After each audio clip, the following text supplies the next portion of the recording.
soldats, tous te cherchent. Scandia, as-tu péri, es-tu parti? Ils rêvent de richesse, de noblesse, d'immortalité. Scandia. Hauteville est un petit paradis dans ce coin des terres. Je commence donc ma journée par une petite balade pour trouver Garol. Quand il se fâche avec Martha, je connais ses habitudes. Il boit des coups avec quelques amis et va dormir sous un porche. Ce que je ne savais pas alors, c'est que cette journée allait m'embarquer dans une histoire périlleuse. Impossible de trouver Garol dans les lieux habituels. Je pousse alors mon investigation sur le marché et chez les commerçants. C'est lui qui achète les victuailles pour Martha, qui est la cuisinière de la maison.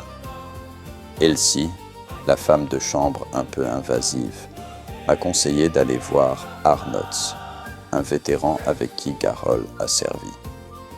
Les choses commencent à sortir de l'ordinaire quand Arnott me dit que Garol lui a emprunté des habits de charbonnier et qu'il était passablement agité. Dabner, un sympathique pâtissier, me dit l'avoir vu descendre l'avenue de la Contrecôte, qui mène vers le bas du marché, là où plèbe et noble se côtoient.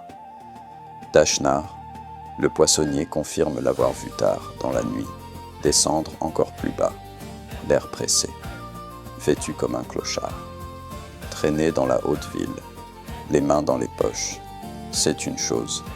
Se balader dans la basse ville, c'est une autre histoire. Le temps passe, la piste s'émousse quand j'ai l'idée de m'arrêter chez un alchimiste à la limite des portes de Basse-Ville. C'est le moment où les événements prennent une tournure encore plus étrange. Garol lui aurait acheté de la mandragore, mais l'alchimiste a refusé de lui préparer. Garol s'est alors énervé et lui a dit qu'il trouverait plus bas quelqu'un de moins scrupuleux. Enfin, je finis par trouver ce type, pas sympathique, louche, pas très causant au début. Après quelques arguments bien placés, il devient plus coopératif. J'essaye de comprendre le parcours de Garol. Ses motivations, c'est une autre histoire.